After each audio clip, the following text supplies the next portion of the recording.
नमस्कार दोस्तों, mister study point पे आपका स्वागत है। आज कक्षा 10 एनसीईआरटी का यूनिट 2 का 2.2 क्वेश्चन नंबर 2 लेके आए हैं। द्विघात बहुपद ज्ञात करना है, योग तथा गुणन दे के रखा हो। आपको योग और गुणन लगातार दे के रखा है। ऐसे 3 सवाल दिए गए हैं, जिसमें से 2 सॉल्व करेंगे और तीसरा आपको एक्सरसाइज सॉल्व करने के लिए देंगे। तो क्वेश्चन नंबर पहला सॉल्व करते देखते कैसे होगा। योग दिया गया है, कितना दिया गया है? योग 1/4 और गुणन दिया हुआ है आपको -1। जब भी ऐसे सवाल दिया गया है कि द्विघात बहुपद ज्ञात करना है तथा योग गुणन दिया हुआ, इसके लिए सूत्र होता है। सूत्र क्या आएगा बेटा? x² minus alpha plus beta x और प्लस अल्फा गुणे बीटा बराबर 0, ये सूत्र आएगा। इसके अकॉर्डिंग हम रख के क्या करेंगे? सॉल्व करेंगे बेटा। बहुत ही आसानी समझते हैं क्या होता है। योग दिया है, योग का मतलब क्या होगा बेटा? अल्फा प्लस बीटा को हम योग बनाएंगे और उसकी जगह क्या रखेंगे? 4 रखेंगे। गुणन के लिए क्या करेंगे बेटा? गुणन बराबर आप लिखोगे अल्फा गुणे बीटा बराबर क्या आएगा? -1। तो जहां अल्फा प्लस बीटा दिख रहा है वहां आप 1/4 रखो, और जहां अल्फा गुणे बीटा दिख रहा है वहां आप -1 रखो। तो कैसे करेंगे? x² minus alpha plus beta x plus alpha गुणे बीटा बराबर 0। तो x की जगह तो कुछ नहीं आएगा बेटा। x² minus alpha plus beta जो योगफल है वो रखना है, तो 1/4x प्लस अल्फा गुणे बीटा, गुणनफल में क्या दिया है? -1, तो कोष्ठक के अंदर -1 रखो बराबर 0। कोष्ठक खोलते हैं, x² minus 1/4 x plus minus -1 होता है बराबर 0। अब एक संख्या बटे में है और 2 संख्या बटे में नहीं है, तो तीनों का भिन्न हमें समान करना पड़ेगा। हर समान करने के लिए क्या करोगे? इसके बटे में 4 है तो आप इसके साथ भी 4 से गुणा करो, इसके साथ भी 4 से गुणा करेंगे तो हर समान हो जाएगा। तो 4 से गुणा करेंगे तो क्या बन जाएगा बेटा? 4x² माइनस, इसके साथ नहीं करेंगे क्योंकि इसके बटे में 4 है इसके लिए, तो 1x माइनस 4 एकम 4, बटे में क्या आएगा? 4 बराबर 0, इस तरीके से।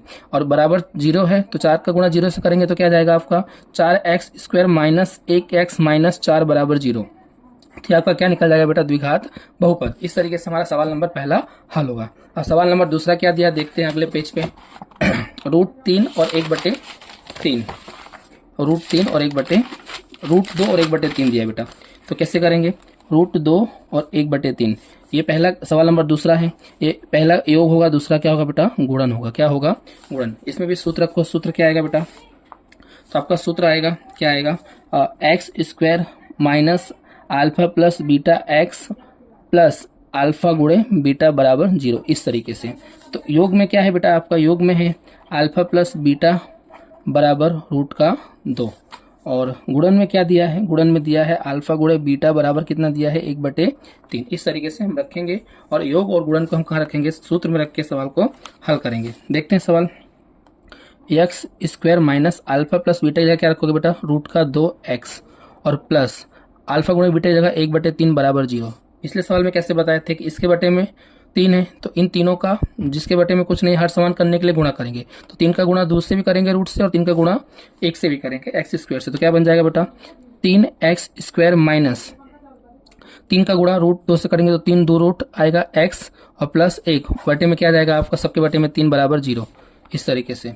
तो 3x² माइनस 3√2 x प्लस 1 बटे में 3 बराबर 0। 3 को हम 0 से गुणा करेंगे, क्या बन जाएगा? 0 बन जाएगा। तो 3x² माइनस 3√2 x प्लस 1 बराबर 0, ये आपका क्या आएगा? द्विघात बहुपद आएगा। तो इस तरीके से हम बहुत ही आसानी से सॉल्व करेंगे। आपको एक्सरसाइज HW में तीसरा सवाल करना है, घर से प्रैक्टिस करना है। 0 और √5 का क्या करना है? 0 और √5 का योग बराबर 0 और गुणन बराबर क्या आएगा आपका? 5 आएगा रूट का। इससे आपको द्विघात बहुपति ज्ञात करना है। वीडियो अच्छी लगी हो लाइक करो, शेयर करो, सब्सक्राइब करो और अपने दोस्तों को भी शेयर करो जिसको इसकी जरूरत है। धन्यवाद।